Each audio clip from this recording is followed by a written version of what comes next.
Happy Valentine's Day, Jess and Jay. So today I'm going to teach you guys how to paint on an artist palette, something really cute, something really small, and just follow step by step. I'll show you guys some of the tools I used and some of the paint I used, and you don't necessarily have to do this specific hairstyle, but I chose this hairstyle because it matches mine. I have locks right now, faux locks, and I thought she was really cute, something really cute, simple. As you can see, it's still a little streaky and stuff, but with the paint that I'm gonna have you guys use, you will have to go over it again and again and again and again to get that solid color. Like for example, I had to go over this several times to get a solid color, but for the most part, as long as you choose a color and make sure it's solid, it should come out the way you want it to. So I hope you guys enjoy. Get your glasses of wine, get you some liquor, have a good time, and we'll have a good time. All right, first things first, you want to go ahead and prime your canvas or gesso it.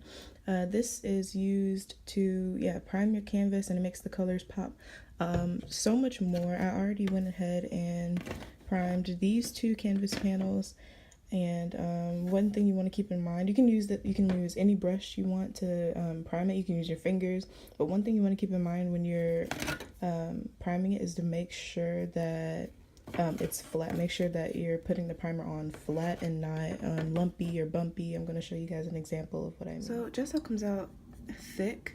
The consistency is really thick, and what you want to make sure you do, as you can see, like I'm like flattening it out and making sure there aren't any like lumps and bumps. Some artists I follow on Instagram and stuff like that like their gesso to be lumpy. It gives texture to the canvas, but for what we're doing and for the flat picture that we're doing, we want to make sure that it's really flat and it's not bumpy or lumpy. You don't want to have texture on your canvas, so make sure it's really flat. All right, now that we have primed our canvas, but we want to make sure you give your canvas about 10 minutes to even an hour to make sure it's completely dry. You don't want to make the paint mix in with the gesso. It'll give it a gross color and it won't give you the color that you want. So you want to make sure that it's flat and you want to make sure that it's completely dry before you get started on painting. Now we're going to take our primed canvas and we're going to sketch what we want to paint on it first. One thing you want to keep in mind when you're sketching your paint, like what you want to paint, you want to make sure you have shapes. Shapes are really important. So for this I have cute little oval. I didn't do any thing for the hair. I literally just like did loops of like just random shapes of where I wanted the hair to be placed, and then I did a neck, shoulders, and a crown, and then I added 2 little lines there for the eyebrows, and then 2 shapes for the lips. Really simple. I'm going to show you guys what it looks like before you actually paint. All right, I went ahead and drew on the canvas. As you can see, it doesn't have to be perfect. The hair anyway, it doesn't have to be perfect because you're going to go over that with black paint anyways. But you do want to make sure you have the basic shapes and everything that like where you want like the facial features to go. Make sure you have the face shape, make sure you have the eyebrows, the lips, basically to show emotion, and then make sure you have shoulders, and of course you have to have her crown. Right, and the next thing you want to make sure you have is some kind of palette, something to put the paint on, to mix, as you can see, to mix and to just lay out the paint so you don't have to keep going back and forth like from bottle to brush to canvas. Make sure you have something to put the paint on. It literally can be anything. Right here I used a Chinese restaurant's menu and it worked perfectly fine. I typically use newspaper or cardboard or some kind of like durable plastic that I'm gonna throw away, something that I'm not gonna use. So make sure you have a little palette to put your paint on. Something that I do next is I get my color palette that I want to use for the painting ready to go. I organize it from my metallics. Like this was going to be used for the crown. I organize it from metallics, skin colors back here, and then oranges, reds, greens, and then the darkest colors down here. I get my paint ready before the painting, however I'm feeling. I get the paint out for that, and then as time progresses I decide what I want to use and what works better, what colors go together well at the end of it. So pick any color you want. It doesn't necessarily have to be the same ones as mine. I just use these because I thought they kind of went together, and these are some of my favorite colors.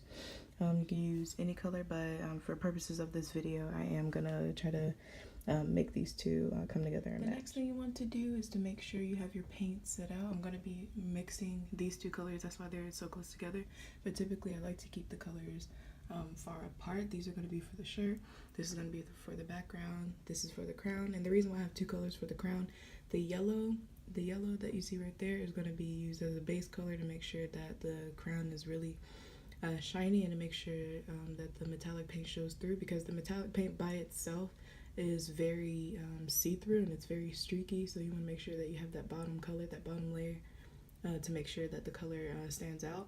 Then have the skin tone. And one thing that, well, since this is like a simple painting, one thing I make sure I do is just to make sure I have the color by itself, but usually I wouldn't have like a white and a black beside that to make the color lighter or darker for the highlights and the contours of the face.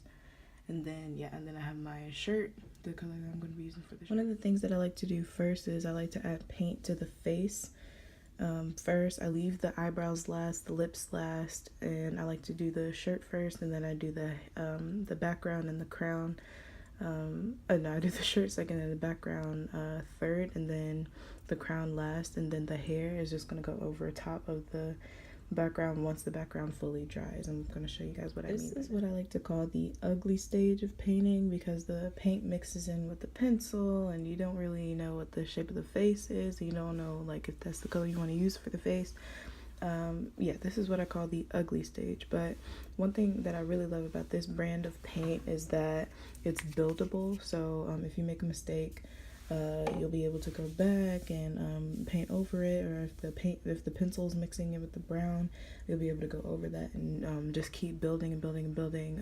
And if you don't like the color, you can build on top of that and it'll cover it right up.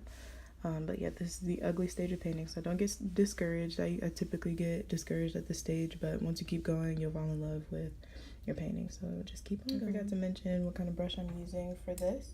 And also that I'm wearing a art shirt that I literally just rubbed my paint on, but I'm using a flat, if it'll focus, a flat, not really an angled brush, just a flat, short-haired brush, just because it's a smaller canvas, and this helps with details. It has the brand on here, but you could honestly use any flat brush. This was $3 at Michael's. Not that expensive, but for a brush it's really expensive. But yeah, so I'm using this for the canvas because it has smaller details and like little nooks and crannies and cracks and stuff that I need to get in. But as you can see, I already went ahead and did the t-shirt. I'm going to add the other layer of the blue on top of that. Alright, I did the little line of light green on top of that, and as you can see, it builds up and becomes really super bright. So don't get discouraged, just keep layering, keep layering.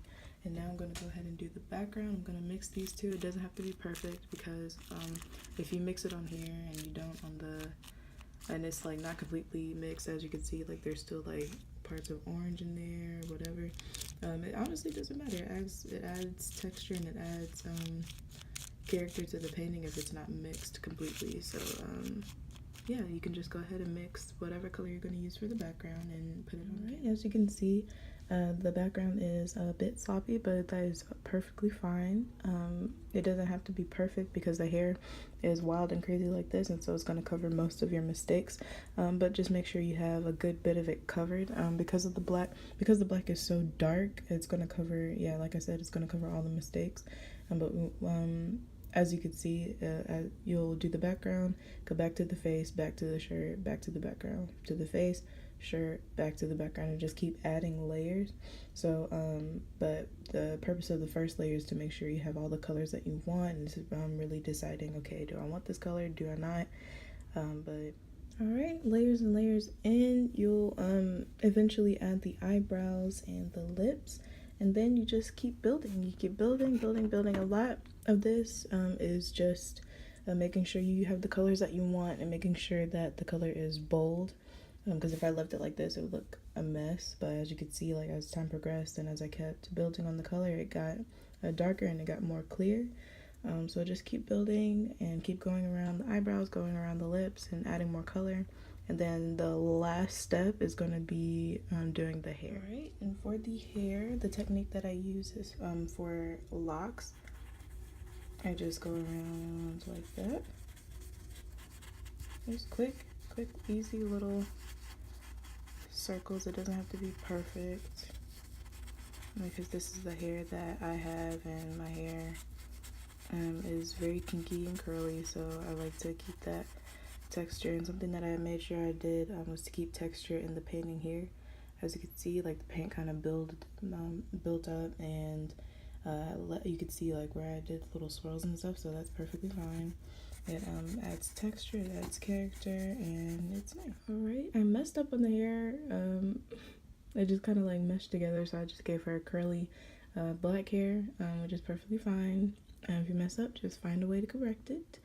And yeah, so like I said in earlier videos, the majority of this is just adding on layers and layers and layers, and then until you get the finished product, this is your painting. So I hope you guys enjoyed. I hope it wasn't too long. I hope it wasn't too boring. But yeah, this is my first time doing something like this, so I hope you understand it. I hope you got something from it. I hope this was a good moment for you guys. So again, happy Valentine's Day. Enjoy.